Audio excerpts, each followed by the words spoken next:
السلام علیکم ورحمۃ اللہ وبرکاتہ۔ اعوذ باللہ من الشیطان الرجیم، بسم اللہ الرحمن الرحیم۔ قل ان کنتم تحبون اللہ فاتبعونی یحببکم اللہ ویغفر لکم ذنوبکم واللہ غفور الرحیم۔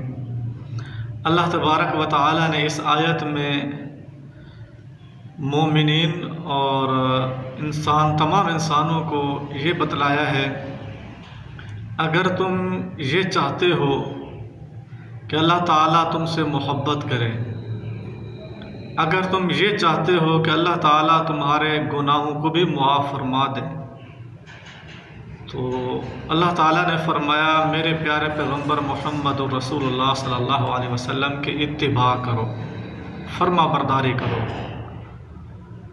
اللہ تعالیٰ نے ارشاد فرمایا قل ان کنتم، اے نبی آپ فرما دیں، ان کنتم تحبون اللہ، اگر تم اللہ تعالیٰ سے محبت کرتے ہو، فاتبعونی، میری پیروی کرو، محمد صلی اللہ علیہ وسلم کی پیروی کرو، فرما برداری کرو۔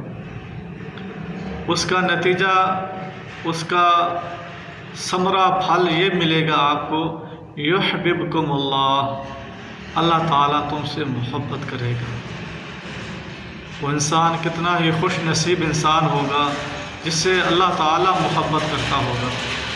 وَيَغْفِرْ لَكُمْ ذُنُوبَكُمْ، اور اللہ تعالیٰ تمہارے گناہوں کو بھی معاف فرما دے گا، گناہ بھی معاف کر دے گا۔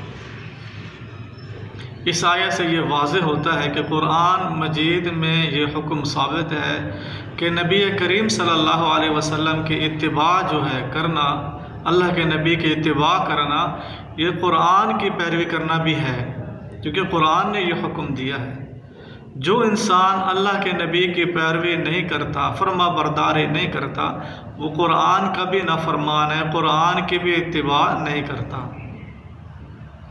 اللہ تعالیٰ نے بہت ساری آیات میں یہ ارشاد فرمایا ہے، ایسے مجمل الفاظ بیان فرمائے ہیں کہ ان الفاظ کی تشریح جو ہے وہ نبی کریم صلی اللہ علیہ وسلم کی اتباع میں رکھی ہے، اس عمل کی وضاحت نبی کریم صلی اللہ علیہ وسلم کی پیروی میں اس کو رکھا ہے۔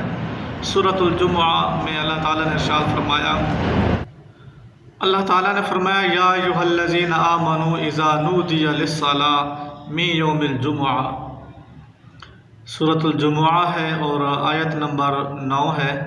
اللہ تعالیٰ نے فرمایا اے مومنو اذا نودی للصلاۃ، جب نماز کے لیے پکارا جائے، تمہیں آواز دی جائے، ندا لگائی جائے۔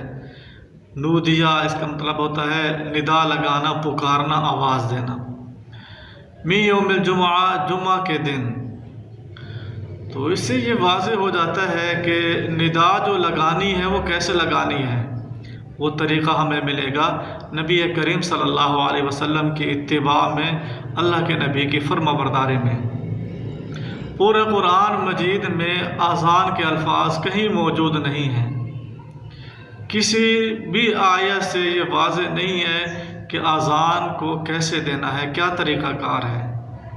تو اس سے یہ واضح ہو جاتا ہے کہ نبی کریم صلی اللہ علیہ وسلم کی اتباع کرنا، یہ قرآن کی بھی اتباع کرنا ہے، اس میں شامل ہے۔ اللہ تعالیٰ نے ایک اور جگہ پر بھی ارشاد فرمایا وَإِذَا نَادَيْتُمْ إِلَى الصَّلَاةِ، اور جب تم نماز کے لیے پکارتے ہو، اذان دیتے ہو، تو وہ لوگ جو نماز نہیں پڑھتے، اہل یہود، وہ کیا ہے اس اذان کو، اس نماز کو مذاق بناتے ہیں۔ تو وہاں پر بھی اللہ تبارک و تعالی نے نادیتم کے الفاظ بیان فرمائے، لیکن اس کی تشریح یہ نہیں فرمائے کہ الفاظ کون سے ہیں، وہ الفاظ ہمیں نبی پاک صلی اللہ علیہ وسلم نے سکھائے ہیں۔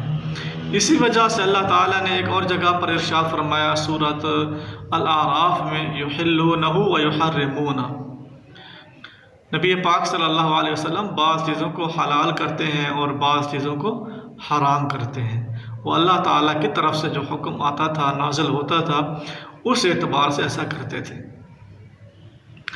اللہ تبارک و تعالیٰ نے ایک اور جگہ پر ارشاد فرمایا سورۃ سورۃ التوبہ میں اللہ تعالیٰ نے فرمایا ان عدۃ الشہور عند اللہ 12 شہرا فی کتاب اللہ یوم خلق السماوات والارض منها 4 حرم، بے شک اللہ تعالیٰ کے نزدیک مہینوں کی تعداد 12 ہے، ان میں سے 4 مہینے حرمت والے ہیں۔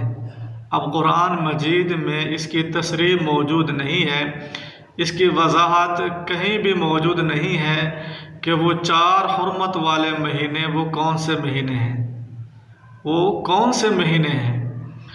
اور جیسا کہ مشرکین مکہ کے بارے میں آتا ہے انما النسیء زیادۃ فی الکفر یضل بہ الذین کفروا یحلونہ عاما ویحرمونہ عاما، وہ تو یعنی مہینوں میں تبدیلی کر دیا کرتے تھے، آگے پیچھے کر دیا کرتے تھے۔ جو حرمت والے مہینے ہوتے تھے ان میں بھی وہ کیا ہے لڑائی جھگڑا شروع کر دیتے تھے۔ تو اللہ کے نبی صلی اللہ علیہ وسلم نے احادیث میں ان کو خاص کر دیا، بتلا دیا وہ 4 مہینے حرمت والے کون ہیں، اور قرآن مجید میں اس کی کوئی صراحت ہمیں نہیں ملتی ہے۔ تو اس سے یہ واضح ہو جاتا ہے کہ نبی کریم صلی اللہ علیہ وسلم کی اتباع فرما برداری کرنا یہ قرآن کی بھی اتباع ہے۔ وما علینا الا البلاغ